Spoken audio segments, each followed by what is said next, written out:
Good day to all. This is Eric Berth Calupe, the current president of the MIT CENSE Alumni Association Inc., and with me are the rest of the board of directors. We are inviting all CENSE, Geological Engineering, and Construction Engineering and Management graduates of the Mapúa University to join us in celebrating our 34th Grand Alumni Homecoming. Mark your calendar. This event will be on December 2, 2023, Saturday, to be held in the Cove, Manila, located at Okada, Manila, the jewel of entertainment city. Registration will start at 4 p.m. Manila time, and program will promptly begin at 6 p.m. Our homecoming theme this year, Move Forth at 34, gearing the nation towards global excellence, aims to inspire all Mapúa CENSE engineers to be in the forefront of our nation's goal towards excellence here and abroad.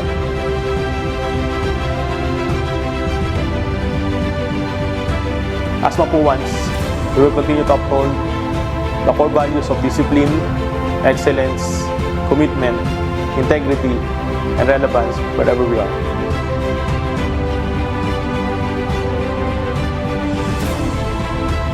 This year, our homecoming will be 100% face-to-face.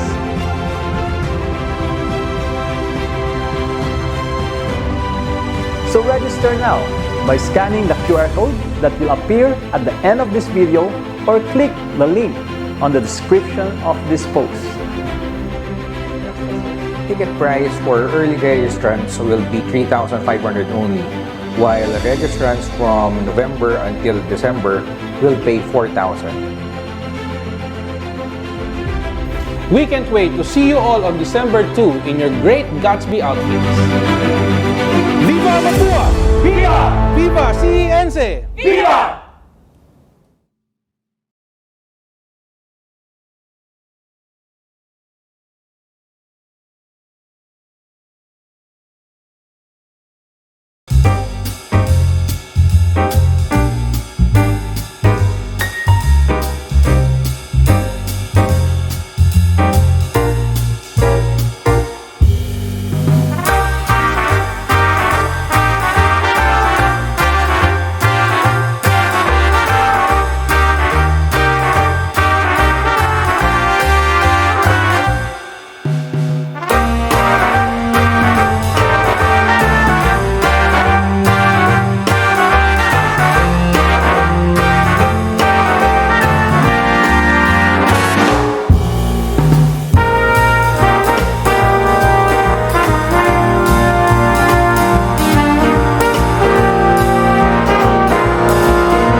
Ladies and gentlemen, in 2025, we will come together to celebrate a remarkable milestone, the centennial anniversary of Mapúa University. To commemorate this historic occasion, the MIT CENSE Alumni Association, in collaboration with the School of Civil, Environmental, and Geological Engineering, proudly presents to you 100 Mapuan Stories, the Civil Engineering Edition. I'm your host, Dr. Francis Uy, a Mapúa University Fellow. In this special program, we embark on a journey to honor a century of excellence within the civil engineering program. Since its inception in 1925, civil engineering has been at the forefront of Mapua's academic offerings, shaping generations of engineering professionals. And as we celebrate 100 years of Mapúa University, we also celebrate 100 years of Mapúa Civil Engineering. Throughout this series, we'll have the privilege of interviewing distinguished graduates from the Mapúa Civil Engineering program. These exceptional individuals have made significant contributions to the practice and advancements of the profession, leaving an indelible mark on the engineering industry. Sa aming mga kapwa-Mapuan, ako po si Dr. Francis Uy at inaanyayahan ko kayong sama-sama sa ating mga susunod na sandali. makisaksi sa paglalahad ng 100 episodes na magbibida sa kagalingan at husay ng mga Mapuans. Together, let us honor the Filipino ingenuity and celebrate the extraordinary achievements fostered by Mapua's culture of excellence. Join us as we embark on this remarkable journey of discovery and inspiration. Viva Mapua! Viva Mapua! Viva!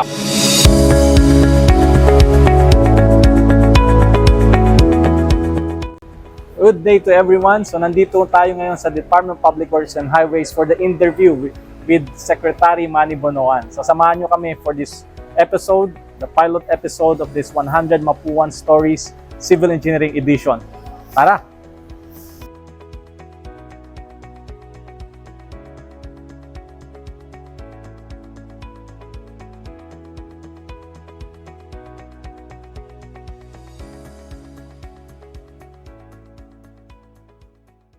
Okay, my name is Manuel M. Bonoan. I'm now the Secretary of the Department of Public Works and Highways under the administration of President Ferdinand R. Marcos Jr. And it is an honor and a responsibility that has been given to me to head the infrastructure arm of the government, the Department of Public Works and Highways. Anong batch nyo, sir, sa Mapuan nung graduate po kayo? I'm supposed to be on batch 66, no? 66. But I had to go on one semester because of the unfortunate demise of my mother during the last months of yung graduating year ko. So I graduated the following year actually. So 67 actually ako nakapag-graduate that time. And just after that graduation, I took the board and luckily I passed the board immediately. And even then during that time kasi in 1966, I was already employed in the Department of Public Works and Highways within the Bureau of Public Highways. While I was actually going on in my review for the board, nandun na ako, nagtatrabaho na ako. But even then, I was able to pass the board at that time, so luckily. And after that, in another year or so, I was given a regular appointment in the Department of Public Works and Highways. Ayun sa Bureau of Public Highways pa yun noon. Doon ako nagsimula eh. So that was the start of my career in the Department of Public Works and Highways, in the Bureau of Public Highways actually. Okay, salamat Secretary. Yes, Secretary Manny Bonoan, matagal na po kayo sa DPWH, no? So una muna yung about sa professional achievements. What inspired you to pursue the field of civil engineering? Meron po ba kayong idolo or may pangarap po ba kayo nung kabataan nyo bago kayo pumasok sa Mapua? And can you share with us ano yung nag-motivate sa inyo? Honestly, nung high school kasi ako, I was a student leader, no? And in fact, I come from Ilocos Norte, and I studied in Ilocos Norte National High School. And during my high school days, I was a student leader. To cut it short, I became actually the student government president actually in our high school days. So it was not my dream actually to become a civil engineer, to be candid about it. Sabi nga nila, yung prophecy namin doon sa class namin that I would become a politician or a congressman. So, but then when I talked to my parents, and my father was then actually an employee of the Bureau of Public Highways in Ilocos Norte at that time, and he told me that we'll support you if you want to become a lawyer. But it may take some time actually to graduate. Civil engineering is the Bureau of Public Highways. Maraming opportunities in that area. So pag-isip-isipan mo.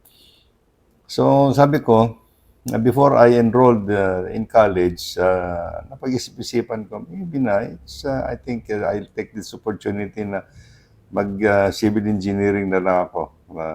At maybe the opportunities are there, actually. So, I decided to enroll at Mapúa Institute of Technology. And my father was then very supportive. My parents were very supportive of my decision. So, nag-enroll na ako sa Mapúa Institute of Technology in 1961. 1961. 1961. So, from that time on, it was I had to focus on my studies. In fact, dito muna kami sa Doroteo Jose at that time, no? For general engineering, 61 to 63 yata yun. And then when we nag-transfer na kami sa Intramuros, that was the time when I also transferred to yung sa YMCA dormitory. Well, para medyo naman ito. That was the time yung when I was at the YMCA dormitory. Ang kasama ko doon sa YMCA dormitory was the former President Rodrigo Duterte. He was a very good and close friend of mine actually when we were studying. Kasi si President Duterte din was actually also taking up political science yata sa Lyceum. And every afternoon we walk together. Ako sa Mapúa, siya sa Lyceum, and then many things. So it was a very friendly and very casual partner si former President Duterte, and I didn't realize that he will one day become President of the Republic of the Philippines. So gano'n. And from that time on, so I went through yung pursue my career in Mapúa Institute of Technology until I graduated actually finally in 1967. So, as I said, in 1966 nandito na ako sa Public Works and with the Bureau of Public Highways at that time. And I continued my career, my professional career in this department all the way through. And para sabihin natin, I spent my professional career in the Department of Public Works and Highways for 44 years. Wow, 44 years. For 44 years, all the way. Panahon. So, it's a long story and it's long dito sa department. I had been here for many, many years, so it is a good experience, and I think, it took me yung mga contribution to the development of the infrastructure of the country as well. Opo. Gabriel nyo, kaya ni President Digong dati, naglalakad lang sa Intramuros. Yeah. So, would have known na isa sa maging presidente, and kayo naman po sa Department of Public Works and Highways. Ngayon naging secretary po. Yeah. So, talagang buhay pa, kaya yung Destiny, yung mga estudyante natin, mga alumni na nanonood, so talagang tuloy-tuloy lang, porsige lang, ganun po. Walang araw. Talaga naman. If you just pagpatuloy mo lang yung career mo, and you have that mo naman to really focus on your career, and towards actually yung iniisip mo rin how you can contribute to the betterment of the infrastructure, let's say infrastructure development of the country. So, marami kaming, over these years that I've been in the department, I have gained many of these experiences since I started this department, and I think I owe it to my background on civil engineering with the Mapúa Institute of Technology. I gained a lot of experience naman when I was studying in the Department of in Mapúa, and it gave me this background for me to pursue my career in this department. I think, technically, I was given this educational background and for the civil engineering that I pursued in this department. So it was a good thing that continued yung ano ko dito sa Department of Public Works and Highways over the years, and then I continued also. I had the opportunity to continue my career, my educational career, and I took my postgraduate studies on highway engineering in the University of New South Wales in Australia. Australia, yes po. In 1975 and 76. So that again is a naging kwan ko rin sa pagpursu ng aking career dito sa Department of Public Works and Highways. Okay, Secretary, yun nga, matagal na po kayo sa Department of Public Works and Highways. So, kumbaga, siguro isa na kayo dun sa pillars dito, no, na nagtaguyod talaga ng maraming bagay sa departamento.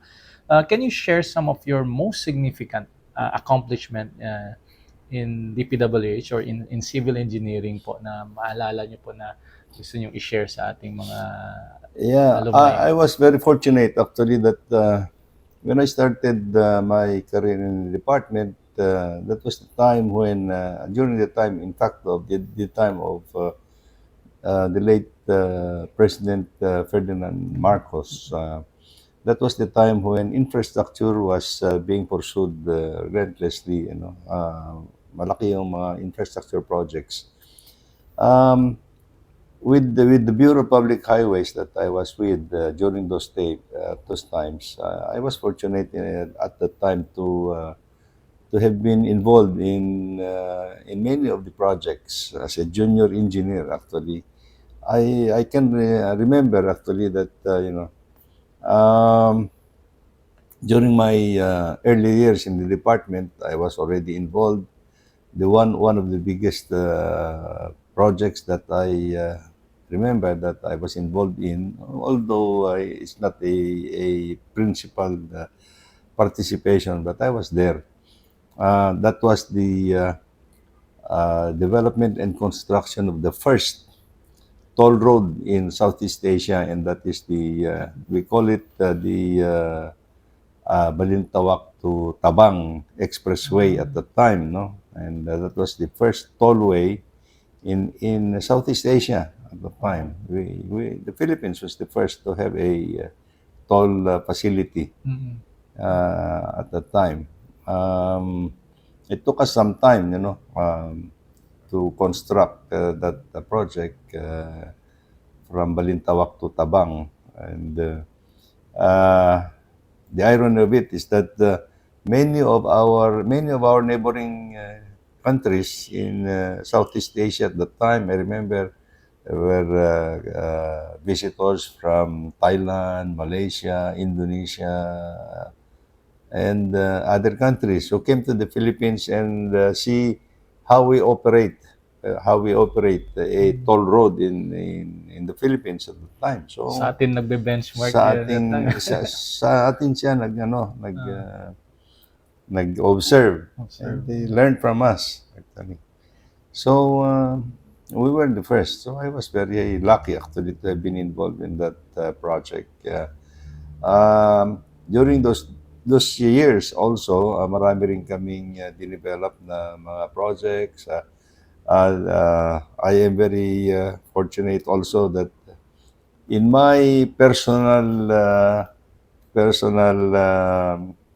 accomplishment, I would say, I did the pre-engineering and feasibility study of the Agoo Tubao Baguio road.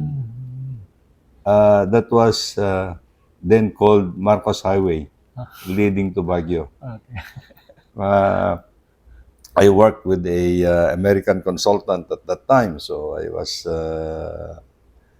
there, and I learned a lot in the development of that road.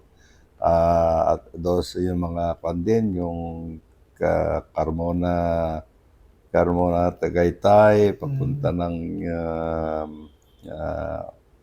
on the other side of Batangas, yung mga ganon. And then, meron pa akong isang project na I was also involved. During those years, actually, as I said, malaki yung official development assistance from lending institutions at that time. So, I participated in the development of many of the roads during those years. No? The biggest project that we have implemented, which I was actually part of it, na nag-develop dyan, is the Iligan, Cagayan de Oro, Butuan Road. That was about 210 kilometers from Iligan to Iligan, Cagayan de Oro, Butuan. So, and finally, if you go back and look at this project and then look at this road, it's really a game-changing project that has actually developed the northern Mindanao in those days. No? Yeah, it was an Asian Development Bank finance project. Marami, I think there are countless, during those years na, from the time, yung time ni President Marcos kasi, that was the start of a big infrastructure project. And many kwan kasi nito noon, most of the big projects were actually financed from official development assistance from various agencies like the World Bank, the Japan International Cooperation Agency, OECF, World Asian Development Bank, and many bilateral agreements. Oh, by the way, the other project that malaking project that I was partly involved as well, is the development of the then Maharlika Highway. That was the road from Cagayan to Mindanao. Yeah. At the time, it was, I think, about 2,200 kilometers. That's only from Cagayan to Davao at that time. Yan ang ano niyan. Now, it's now called the Asian Highway 26. It starts now from Lawag to Cagayan, Cagayan to Zamboanga City. So it's already about 3,000 kilometers. And it's now being developed as well as a major highway under the administration of President Ferdinand Bongbong Marcos Jr. now. Wow. So, I think it was really a ang pangalan to yung golden years, sasabi ko nga sa akin, golden years of infrastructure development during those years, during the time of the late President Marcos. And yung my career developed during those years, during those years, kasi my involvement in many of these projects during those years were actually kept me in this department and developed my professional career in this department. So there are many. I think almost all during those years, until I retired. I must say that I was actually involved in many in the development of major projects in the country, in the Philippines. Napakahaba talaga ng inyong experience dito sa DPWH. Yeah. Nag-retire na kayo, tapos kayong pinabalik pa uli kayo. Mag-lead ulit. I never thought that when I retired in 2010, yes. because that's a compulsory retirement from government service. So I never thought I thought that my career in government was the end of it actually. So after that, after 2010, I joined the private sector. No? Yes.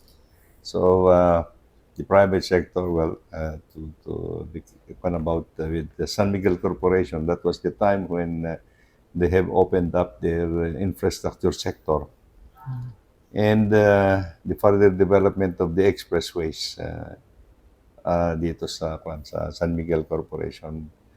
And in fact, yung development of the Stage 3, that is the Skyway from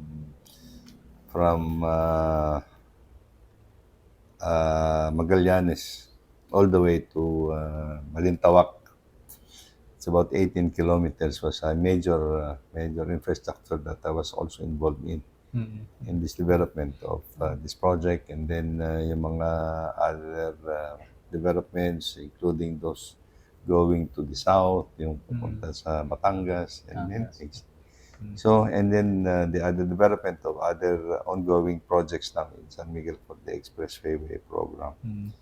So, I was with the private sector for almost what, 9 years, 10 years. 10 years. 10 years, and then well came this offer from the President Bongbong Marcos, and they said I never realized that I would be able to come back in the department again. Well, it's a challenging opportunity, a good opportunity, and very challenging for me to continue the infrastructure development, much needed infrastructure development of the country right now. So it's a big job ahead of us again. Ito po yan. Secretary, how about naman po sa, let's say, sa organization, sa department? Have you been involved in like any kind of, means to reform or put in policy or new departments or things like that you think you're one of those who really move for that kind of Yes, initiative? I think well, first and foremost, I think I want to secure the continuity and yung career development of our people in the department. I'm very lucky actually that I've been able to nadatnan ko pa rin yung mga dati naming mga tauhan sa department, and I am very happy to say that we continue to have I have a good working relationship with our people here in the department. I intend to continue with that kind of a relationship. And of course, yung career development nila, I will not sacrifice their career development for anything else kasi I know that many of them have also been in this department for many years.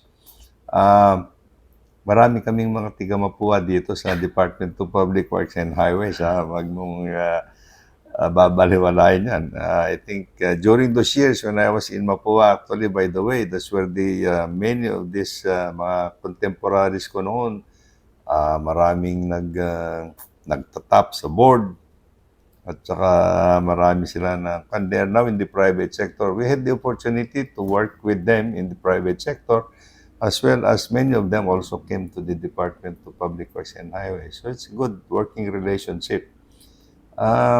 Mas marami yata yung mga tiga Mapua na nandito kaysa sa other universities actually. So we'll just continue with that. Kasi marami pa kaming mga dito kasama sa Department of Public Works and Highways when before they were continue to teach in Mapua. So yung mga ganun ba? Maganda yung namin, good relationship with our alma mater actually. Yes. Actually, at the time, I was not in the department already at the time, but I was continuing to follow up actually what the development is. Marami yung mga opportunities that were given to new graduates to come to the department. And I think marami yata nag-apply dito, and they are now in this department again. Kasi that was the time when I think the President Duterte started with the Build program. Yes. And build program niya. And marami kaming kailangan na engineers. Maraming kailangan na engineers ng department during those years. And they are still here, I think, during those years. And si President Duterte was then the mayor in Davao. Mayor, yeah. Davao. So, continuous yung ano namin, yung communication. And I was able to help him doon sa kapangangailangan ng Davao area, yung mga infrastructure niya, and so forth and so on. So, until such time na we never stopped the communication between us, no? Every time na nasa Manila o nasa Davao, kung nag-uusap kami. In fact, he did not even he was not even contemplating to run for president, actually. Kasi nag-uusap din kami tungkol dyan. No? Kung tatakbo ba siya, hindi. Sabi niya, hindi ako, wala akong pera, kaya hindi ko pwede niyan, etc., etc. And, you know, destiny. Destiny talaga. Destiny came about. In fact, at one point in time, sabi nga niya sa akin, dapat daw ako maging secretary, but unfortunately, when he was actually looking for me, I was in the hospital, so hindi ako anyway, sabi ko sa kanya, Mr. President, thank you for the offer now, but I think I would prefer to stay in the private sector. Makakatulong kapwa ako niya. Sabi ko sa kanya. So, we continued our relationship naman. Okay. Secretary, punta naman tayo sa aspect ng leadership. Yes. So, how have you demonstrated leadership in your practice or your experience? What is your leadership style?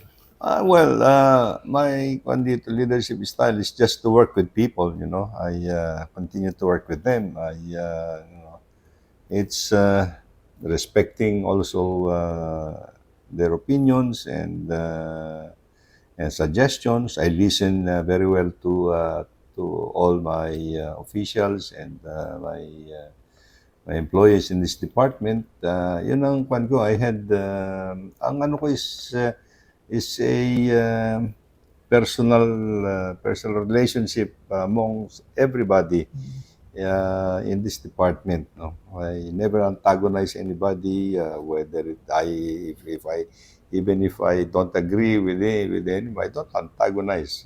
You know, it's a matter of establishing good relationships with the people, and that is how we accomplish better actually yung at the end of the day kasi it's a collaborative effort from everybody to be able to achieve what we intend to accomplish anyway in the department. So I'm open to any suggestion. I'm open to yung mga good relationships with everybody, and I continue to assure our people in this department that yung career development nila is intact. Yes. No, yung ganun lang. I continue to assure them because if you don't look into you have to give them the chance to grow also in this department. Yun ang ano nila. And that's my style actually in my how I run the department. Pagdating naman sa yung pinag-usapang innovation, Secretary, kasi sabi nila ngayon, if you want or for you to be a good leader now, you apply some kind of innovation. Yeah. So dito sa ngayon or before po, Secretary, would you share any kind of innovation or technology adoption that the department that you supported or promoted in the DPWH? Well, there are many things. I continue to encourage our people to look into development of technology worldwide, no, and to be able to adopt it in our infrastructure development program, no. Dito sa department, I encourage actually the continued research and development of yung mga kwan natin, innovative techniques, technologies that nakikita natin that is being used worldwide, no? And dito kasi sa department, I mean sa Philippines, now we want to develop infrastructure that is resilient and inclusive, particularly in addressing actually yung climate change phenomenon in many parts of the country. Medyo iba na yung situation natin environmentally, yung mga ganon.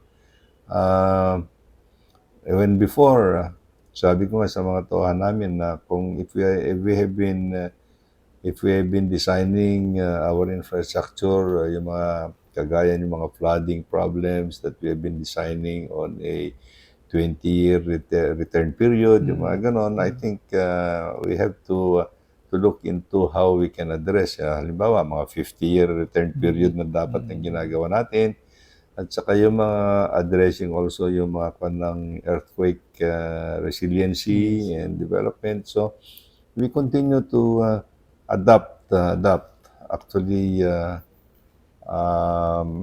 yung mga developed technologies, and at the same time we also have our own research and development kasi unique din yung situation of the Philippines. If you like, the Philippines is actually a good laboratory for disaster mitigation actually, no? Yan ang tinatingnan namin because how can you imagine that we are visited by almost 20 typhoons a year. Yes. Meron tayong earthquake prone areas. Meron tayong mga volcanoes. You name it, we have it. Actually, it's a big challenge actually in infrastructure development to be able to contain actually and develop technologies na maging resilient and dapat yung mga infrastructure projects natin. Okay, thank you, Secretary. How about again in the advancement of the profession? I know that you're maybe a member or even been a leader in different organizations, like of course the PICE. And I think there's also Yes, almost all the engineering associations I've been a member or I've been an officer at one point in time, you know. Yes, So okay lang yun. I continue to encourage our people our people in the department to become members of these organizations actually.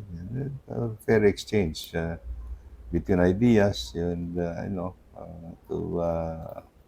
to develop yung mga relationships not only in government but only in the private sector. all the stakeholders. All the stakeholders yan.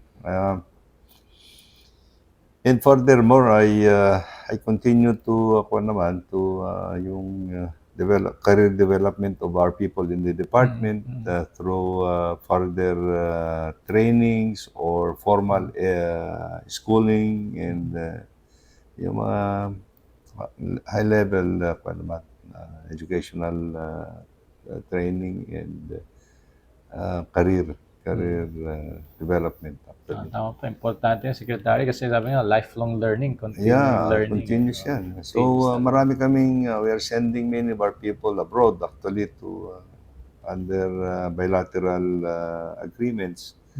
And we take these opportunities whichever na meron for that to continue their yung educational career development. So continuous yan. I think marami nga yung mga engineers namin who are taking yung hanggang magdo-doctorate na yata yung mga iba. It's okay. It's okay. When they come back, I think Yeah. they'll be more useful actually. May return service naman po yan when they come back. Absolutely. So, It can help Oo. the department. Okay, Secretary, pag-usapan naman natin yung inyong may naalala when you were in Mapúa when you're studying, like maybe a personal anecdote na pwede niyo i-share sa amin na could be nakakatuwang experience or something na you always remember when you were still studying at Mapúa as a student.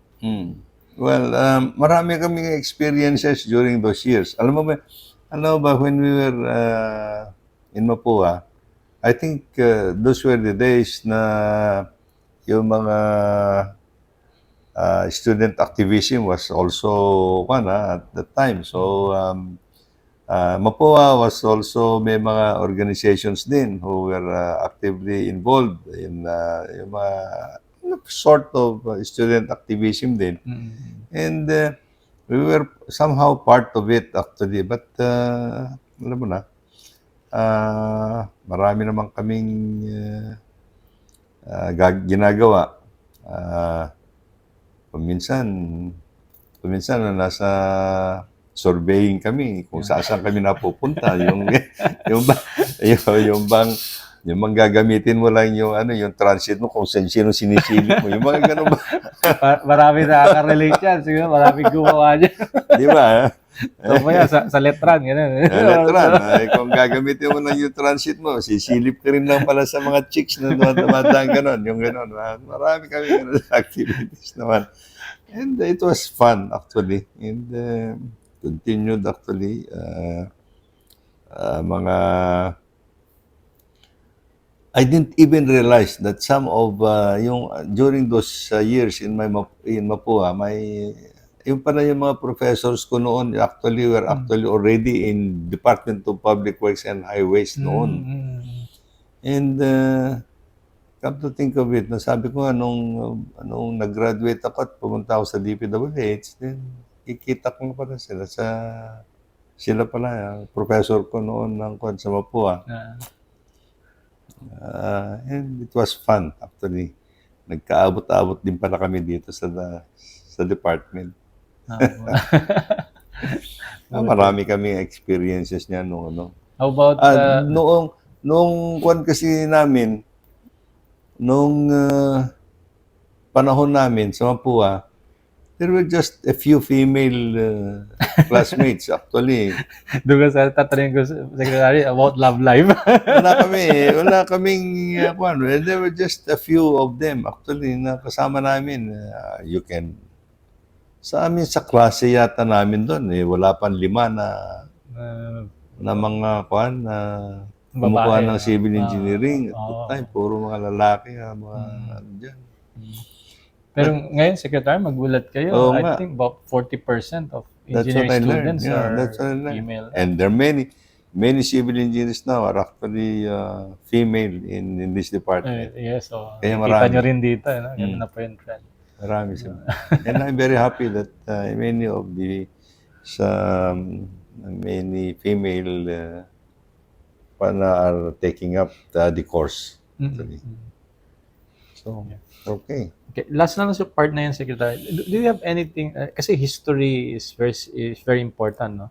We're also trying to, as part of yung programa natin, we hope that in 2025, we'll have like a mini museum wherein we're going to present yung history ng school kasi 100 years yun ng civil engineering. Yeah. So baka lang kasi sa tagal nyo na, Secretary, baka you can help us kasi meron kami segment na parang things you need to know about Mapúa. So meron ba kayong mga historical facts or information about related sa Mapúa, like I just found out that yung founder ng PIC, si Sir Engineer Lazaro Jr., the Junior, ay civil engineer. Yeah, he's a civil engineer. Sa Mapúa. Si Doc. Opo, si Junior po. Kaya yun nga, nalaman ko lang doon sa kanyang anak na yun nga. Kasi nung una, inisip ko, talaga bang so yung mga ganun po, would you know anything like that? No? Baka pwede natin idagdag dun sa ating what you need to know or things you need to know about Mapua. Well, Or related, kahit related, may relevance po. well, when I decided actually to take up civil engineering, I've been looking at saan ako papasok ng eskwelahan. Ano yan. And wala ka namang during those years, actually, even in the early 60s, actually, Mapua was already a very known school for engineering. So, sabi na, kaya, you know, over the years, Mapua has been there as a pioneering engineering school where it has produced many successful engineers in the Philippines. And I think this is one area that we should remember, that Mapua continues to be an institution that has produced actually many good engineers, not only civil engineers, but in the field of engineering, and particularly marami yan. And we continue to support actually our alma mater. Yun nga po. Actually, even sa province po namin, sa Isabela, isa lang alam na school na engineering. Mapua lang. Ang process pa, Mapua. Mapua. Okay. Now, do you have any closing words for our Mapua alumni? Meron po ba kayong gustong mensahe para sa kanila? Lalo na po, kasi ito is one of our programs for sa ating pagsalubong sa isang daang taon, 100 years of Mapúa University, and also 100 years of civil engineering. Wow. Nag-lead nga ngayon si Secretary as the head of the DPWH.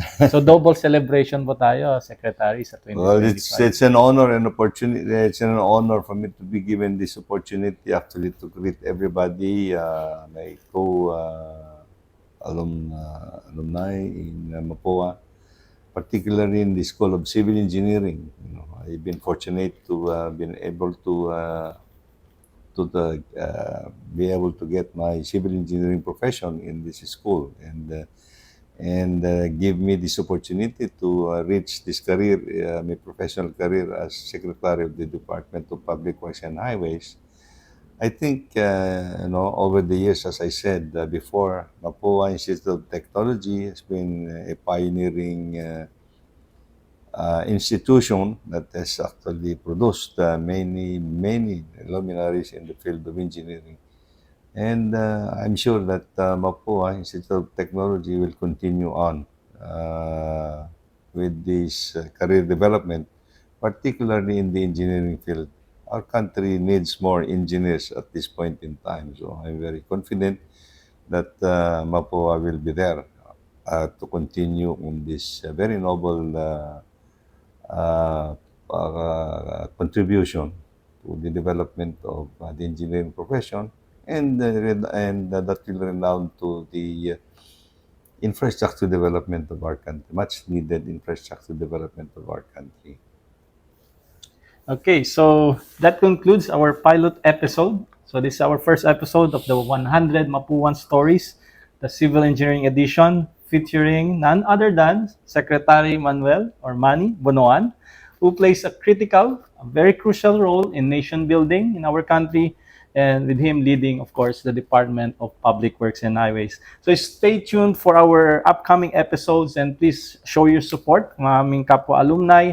Together, we'll make our centennial celebration truly unforgettable. So Secretary Bonoan, thank you very much for your valuable insights, and let's continue to showcase the Philippine ingenuity bridged by Mapuan excellence. Viva Mapúa! Viva Mapúa! Viva! Viva! Viva Mapúa! Viva!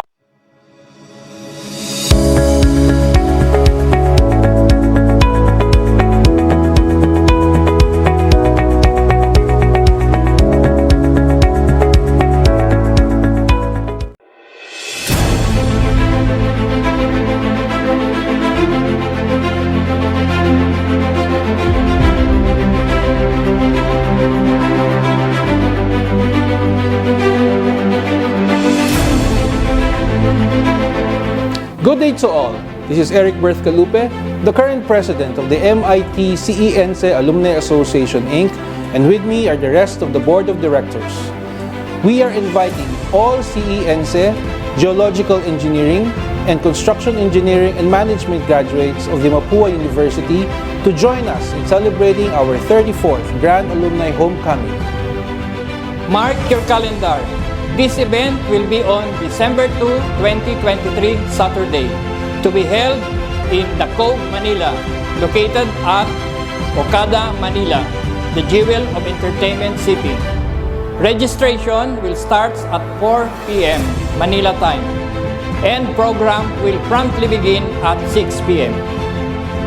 Our homecoming theme this year, Move Forth at 34, gearing the nation towards global excellence, aims to inspire all Mapúa CENSE engineers to be in the forefront of our nation's goal towards excellence here and abroad.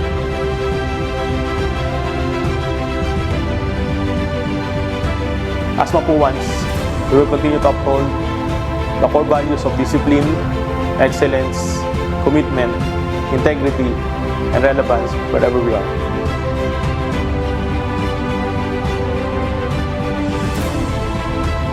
This year, our homecoming will be 100% face-to-face.